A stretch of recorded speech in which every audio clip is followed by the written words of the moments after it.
Position eight spherical surface. जैसा कि मैंने पहले ही बताया कि ये कर्व सरफेस का एक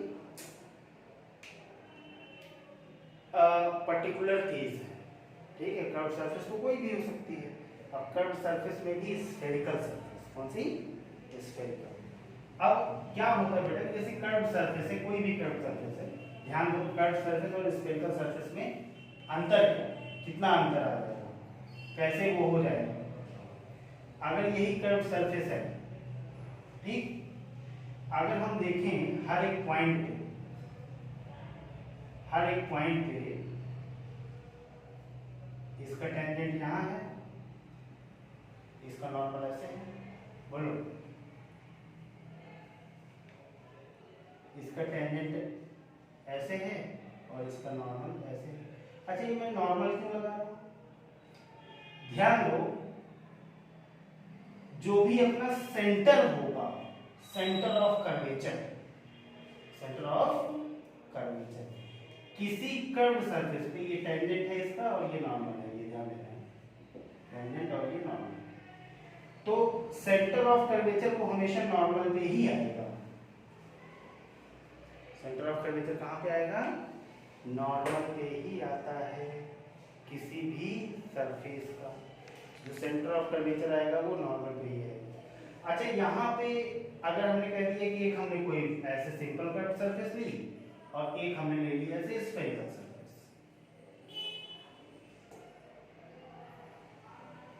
प्रॉपर एक स्फेरिकल सरफेस, दोनों में डिफरेंस कितना होगा? ध्यान से देखें, दोनों में जो बच्चा डिफरेंस होगा ना, वो ये होगा कि यहाँ पे जितने भी नॉर्मल आप लोगे स्फेरिकल सरफेस में, टेंजेंट के करस्पॉन्डिंग जितने भी नॉर्मल्स लोगे, उन सबका सेंटर ऑफ कर्वेचर क्या होगा? सेम डिस्टेंस पे होगा। उन सबका सेंटर ऑफ कर्वेचर क्या होगा? सेम डिस्टेंस पे होगा। लेकिन यहाँ पे देखोगे तो यहाँ पे देखो, यहाँ पे तो ऐसे कर्व्ड है, तो इसका सेंटर ऑफ कर्वेचर हो सकता है यहाँ हो। यहाँ पे थोड़ा ज्यादा कर्व है तो इसका सेंटर ऑफ कर्वेचर हो सकता है कहीं और। बोलो बोलो बोलो, मान लो यहाँ है, क्या ये दोनों का सेंटर ऑफ कर्वेचर दोनों पॉइंट्स का सेम है? नहीं, दोनों पॉइंट्स का सेंटर ऑफ कर्वेचर सेम नहीं। अच्छा, सेंटर ऑफ कर्वेचर से नॉर्मल के जो टेंजेंट की डिस्टेंस है उसी को अपन कहते हैं रेडियस। तो रेडियस ऑफ कर्वेचर भी यहाँ पे अलग अलग होगी। लेकिन स्फेरिकल सरफेस जब आएगा आपके पास, तो सेंटर ऑफ कर्वेचर हर एक पॉइंट का, सरफेस के हर एक पॉइंट का जो सेंटर ऑफ कर्वेचर होगा वो क्या होगा? सेम होगा। और रेडियस की लेंथ यानी सेंटर ऑफ कर्वेचर से टेंजेंट की जो परपेंडिकुलर डिस्टेंस है वो भी क्या होगी? सेम होगी। ये खासियत होती है स्फेरिकल सरफेस। तो स्फेरिकल सरफेस को हम कह सकते हैं कि ये कैसी कर्व सरफेस है? Spherical surface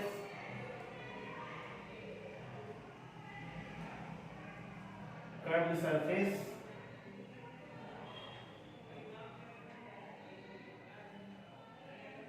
for which center of curvature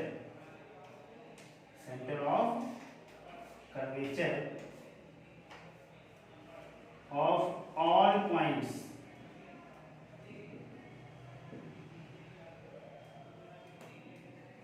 will be same। ये नॉर्मल कर्व सरफेस के लिए सेम नहीं होगा, पैराबोला के लिए ऐसा नहीं होगा, इलिप्स के लिए ऐसा नहीं होगा। ठीक है, आएगा समझ में? हाँ, ये इलिप्स के लिए ऐसा नहीं होगा, ना ही ये पैराबोलिक के लिए होगा, ना तो हाइपरबोलिक सरफेस के लिए होगा, या फिर किसी और कर्व सरफेस के लिए ऐसा नहीं होगा। ऐसा केवल और केवल किसके लिए होगा? अगर सर्कुलर रहे यानी कि स्फेरिकल सरफेस। अगर 2D में बात करें तो सर्कुलर, और 3D में बात करें उस चीज को क्या है? स्फेरिकल। ठीक है, तो हमने कहा भाई साहब सेंटर ऑफ कर्वेचर क्या होगा? ऑल द पॉइंट्स का वो क्या होगा? सेम होगा। ठीक, और रेडियस, अगर सेंटर ऑफ कर्वेचर सेम हो गया तो हम कहेंगे भाई साहब perpendicular distance and radius of curvature also same.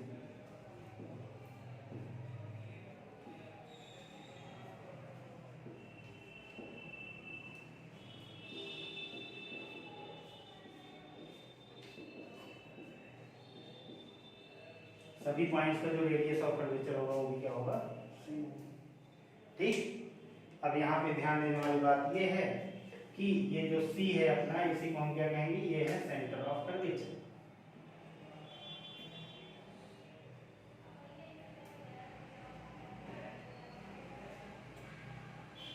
और ये जो R है इसी को हम क्या कहेंगे, रेडियस ऑफ कर्वेचर।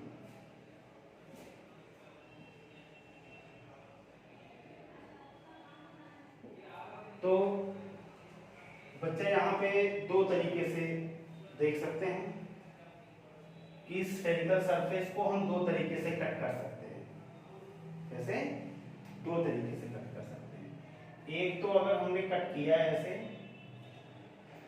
और जो ये किसी स्फीयर का पार्ट है, किसी स्फीयर का पार्ट है, ठीक है, तो इसका सेंटर ऑफ कर्वेचर मान लो यहाँ है। अगर हमने इसको अंदर से पॉलिश कर दिया तो ये कौन सा मिरर बन जाएगा? कैसी सरफेस है ये?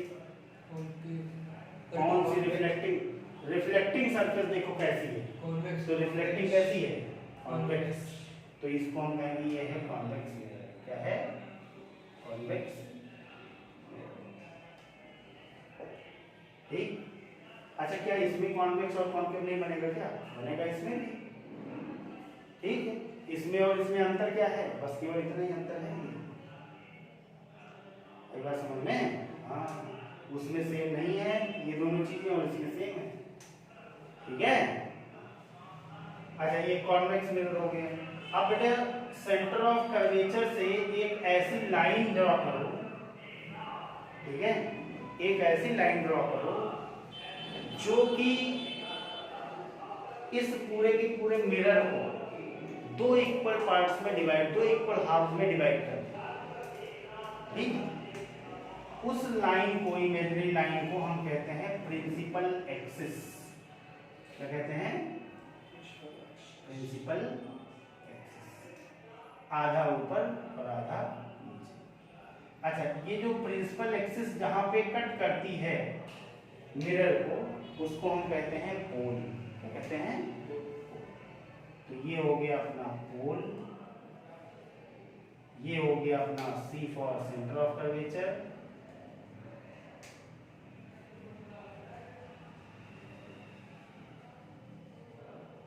यहां से यहां तक की जो डिस्टेंस होगी बच्चे, उसको हम कहेंगे रेडियस ऑफ कर्वेचर। ठीक है।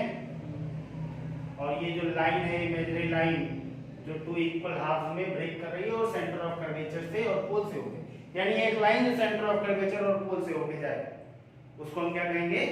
Principal axis. ये है प्रिंसिपल एक्सिस। ठीक है, आएगा समझ में? अब कॉन्वेक्स मिरर ये हो गया, और एक ऐसा हो जाएगा अगर हमने बाहर से इसको पॉलिश कर दिया, अंदर वाली सरफेस को हमने सेव कर ली। ठीक है। तो आप ध्यान दें, सेंटर ऑफ कर्वेचर इसका क्या आएगा? रिफ्लेक्टिंग सरफेस की तरफ आएगा, हैं? सेंटर ऑफ कर्वेचर किधर आएगा? रिफ्लेक्टिंग सरफेस की तरफ। तो कॉन्वेक्स और कॉन्केव में अंतर क्या है कि कॉन्वेक्स मिरर में जो सेंटर ऑफ कर्वेचर आता है वो किधर आएगा? पॉलिश्ड सरफेस की तरफ, जिधर रिफ्लेक्शन ना हो रहा हो। ठीक है। और कॉन्केव सरफेस में क्या होगा? कॉन्केव मिरर में कि जो है किधर की सरफेस की तरफ आए? Centre of curvature reflecting surface की तरफ। ठीक है, आएगा समझ में? तो ये कौन सा मिरर है? ये है अपना कॉन्केव।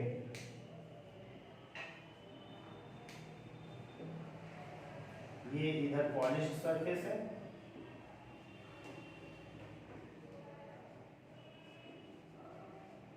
और इधर ये कौन सी है बेटा? Reflecting surface. अच्छा, एक चीज और ध्यान दो,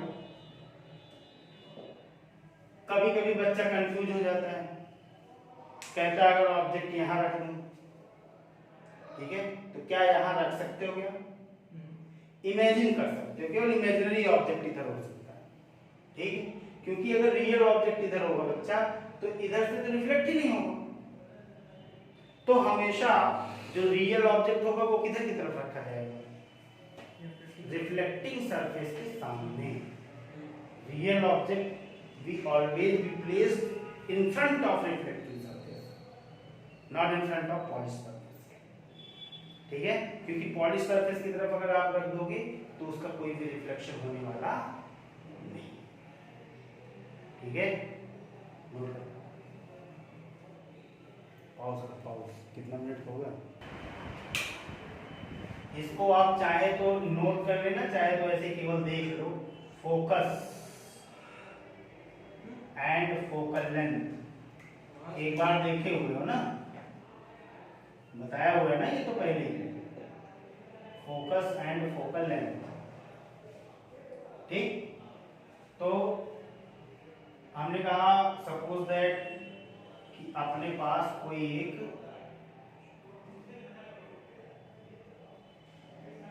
मिरर है, तो बताओ ये कैसा मिरर है, कॉनकेव है कॉन्वेक्स है,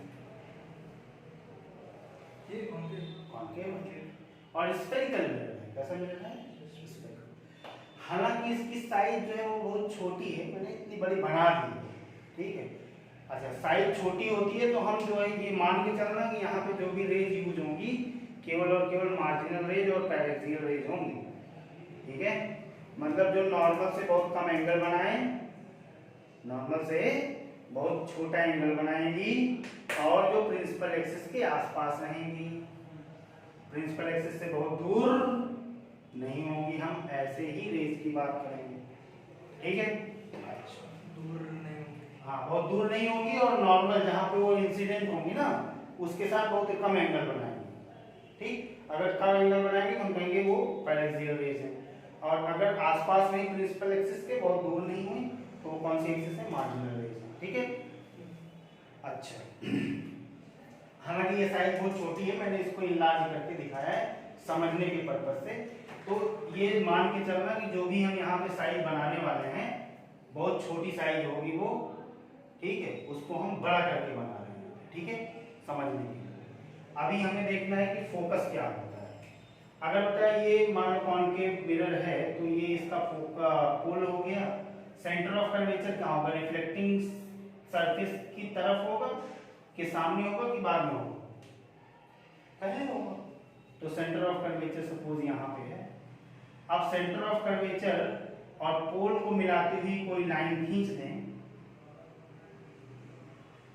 तो यही अपनी क्या होगी, प्रिंसिपल एक्सिस होगी, बोलो प्रिंसिपल एक्सिस होगी ना। अब फोकस को कैसे डिफाइन करोगे, फोकस को कैसे डिफाइन किया जाता है, अगर हम कोई रे किसी कर्व सरफेस पे, किसी भी कर्व सरफेस पे अगर आप कोई रे ऐसी डालो प्रिंसिपल एक्सिस के पैरेलल, कैसे डालो, प्रिंसिपल एक्सिस के पैरेलल। प्रिंसिपल एक्सिस क्या है, एक ऐसी एक्सिस जो सिमेट्रिकली जो है दो पार्ट में डिवाइड करता है एक पॉइंट, ठीक है। तो उसकी पैरेलल अगर कोई रे डालोगे तो वो रिफ्लेक्ट होने के बाद जहां से होके जाएगी या जहां से होके जाती हुई लगेगी उस पॉइंट को अपन कहेंगे, वही पॉइंट अपना क्या है, फोकस होता है। अब ये यहां से जा रही है प्रिंसिपल एक्सिस को जहां पे कट कर देगी, यही पॉइंट क्या हो गया, फोकस हो गया, ठीक है। तो फोकस को कैसे डिफाइन करोगे, focus is the point on the principal axis, कहां पे, principal axis. If a ray parallel to principal axis falls on the mirror, then after reflection it will cut the principal axis at focus or appears to cut the principal axis at the focus. Focus पे cut भी कर सकती है, appear हो सकती है cut करती हुई, ना कट करे तो, जैसे अगर ये अभी उल्टा सरफेस लगा देते तो कुछ अलग हो जाती व्यवस्था, है कि नहीं।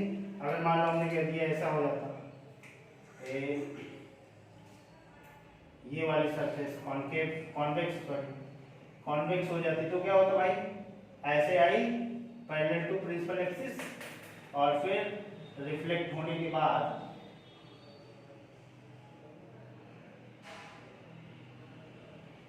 ऐसे चलेगी। तो अब ये क्या कहीं पे प्रिंसिपल एक्सिस को कट कर पाएगी रियलिटी में? बोलो, क्या कहीं कट कर पाएगी? कहीं कट नहीं कर पाएगी। तो जहां से कट करती हुई लगेगी, जहां से आती हुई लगेगी, उस पॉइंट को हम क्या कहेंगे? Centre of focus. क्या कहेंगे? फोकस। तो ये ध्यान देना कि कॉन्वेक्स सरफेस होगा तो फोकस क्या होगा? पॉलिश्ड सरफेस की तरफ होगा, और अगर कॉन्केव होगा तो वो किधर होगा? रिफ्लेक्टिंग सरफेस की तरफ होगा। जाहिर सी बात है, सिंपल सी बात है। अगर आप देखोगे तो क्यों? क्योंकि अगर हम सेंटर ऑफ कर्वेचर से एक लाइन खींचें तो यही तो नॉर्मल है भैया। अब यहाँ से जितने एंगल पे गया है, सपोज दैट ये थीटा एंगल पे गया है, तो थीटा ही एंगल पे लौटेगा भी। कितने एंगल पे? Theta angle. अब सेंटर ऑफ कर्वेचर से पोल की जो डिस्टेंस होती है उसको हम क्या कहते हैं? उसको हम कहते हैं रेडियस ऑफ कर्वेचर। क्या कहा जाता है? ऐसे इसी तरीके से फोकस और पोल के बीच की जो डिस्टेंस होती है उसको हम कहते हैं फोकल लेंथ। क्या कहते हैं? Focal length. तो फोकस क्या है? Focus is the point on principal axis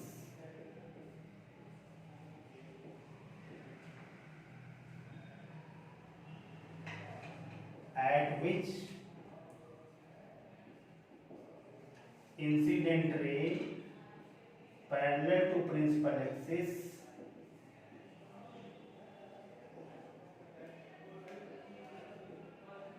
cuts principal axis after reflection। सही है बंधुओं? हैं? और फोकल लेंथ क्या होगा बेटा? फोकल लेंथ होगा distance between pole and focus. ठीक, हमें यही फोकल लेंथ के बारे में जानना है कि फोकल लेंथ होता कितना है। ठीक है, अच्छा, हमें मतलब f निकालना है। f का मतलब हो गया fp निकालना है। क्या निकालना है? fp। ठीक है, अच्छा जी, बहुत बढ़िया। ये एंगल थीटा है, ये एंगल थीटा है। अगर बच्चों मैं यहां से एक ऐसे परपेंडिकुलर डालूं, ये टोटल लेंथ कितनी थी? 8। ये वाली लेंथ टोटल कितनी थी? 8 थी ना? बोलो। अच्छा, तो जरा ये बताएं, ये एंगल कितना होगा? ये वाला एंगल कितना होगा? ये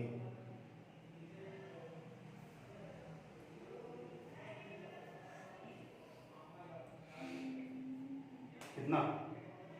कौन वाला? ये एंगल जो बनाएगा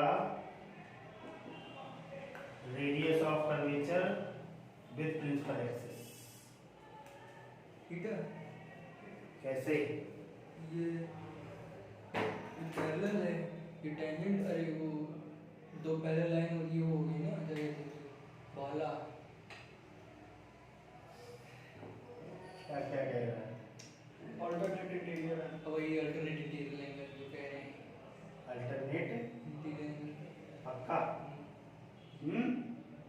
पक्का ना? ये एंगल थीटा है तो ये भी क्या हो गया? थीटा।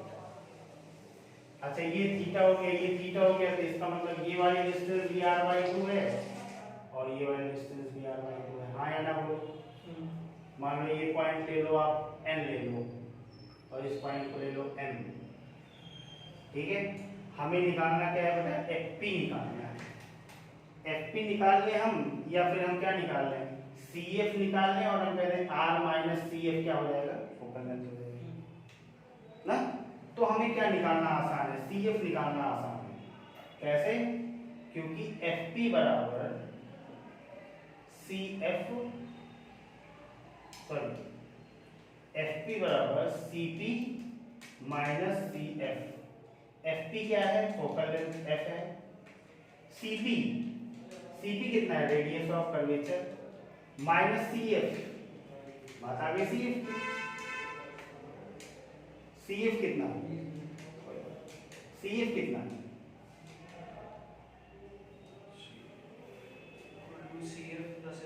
देखो ये r बाई 2 है, ये हमने परपेंडिकुलर डाला है, हैं? तो ये वाली लेंथ r बाई 2, तो ये क्या हो गया भाई? बेस। और ये सी एफ क्या हो गया? हाइपोटेनस।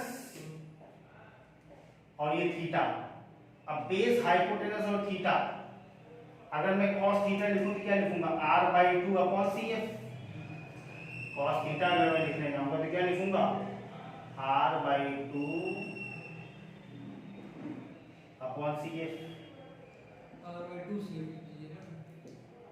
अगर यानी r बाई 2 सी एफ, यानी सी एफ की वैल्यू यहाँ से क्या हो सकती है? r by 2 sec theta. कितनी? सही है ना? r by 2 sec theta. तो यहाँ पे क्या आएगा? f is equals to r minus r by 2 sec theta. अब चूंकि हमने कौन सी रेज ली है? ये मार्जिनल ली है और पैरेक्सियल रेज ली है। थीटा बहुत छोटा है। अगर थीटा बहुत छोटा हो तो सेक थीटा क्या होता है? सेक और कॉसेक क्या होता है? टेंस टू 1, है कि नहीं? तो थीटा टेंस टू 0, तो सेक थीटा टेंस टू 1। अगर ये 1 टेंड करेगा तो f इज इक्वल्स टू क्या आएगा? f की वैल्यू लगभग हो जाएगी r minus r by 2, r by 2। ठीक है? फोकल लेंथ, ठीक है, रेडियस ऑफ कर्वेचर की हाफ होती है। Focal length radius of curvature के हाफ के इक्वल होता है। इसको r बाई 2 कैसे पता है? मान लीजिए कहाँ? ये डायनामिक सीएम क्या है? r है? नहीं, बोल दो रहा, बोल लो। अब सीएम r ही तो है भाई। सेंटर ऑफ कर्वेचर से कोई भी पॉइंट ले लो, सर्कल पे या स्फीयर पे। वाह मेरे मिट्टी के शेर। समझ में आया? अब अगर परपेंडिकुलर ड्रॉ करेगा तो ये इसको मिड पॉइंट पे ब्रेक करेगा, है कि नहीं? तो एक्चुअली अभी तक हमने देखो 10वीं में क्या पढ़ते आए थे? हम डायरेक्ट r बाई 2 लेते थे बिना किसी लाग लपेट के। 12th में भी हम ऐसा ही करते हैं, r बाई 2 ही लेते हैं। ठीक है? उसका रीजन पता चला क्यों लेते हैं? क्योंकि थीटा जो है वो छोटा है, मार्जिनल रेज, पैरेक्सियल रेज, ठीक है? इसलिए हमारा काम चल रहा है r बाई 2 लेके।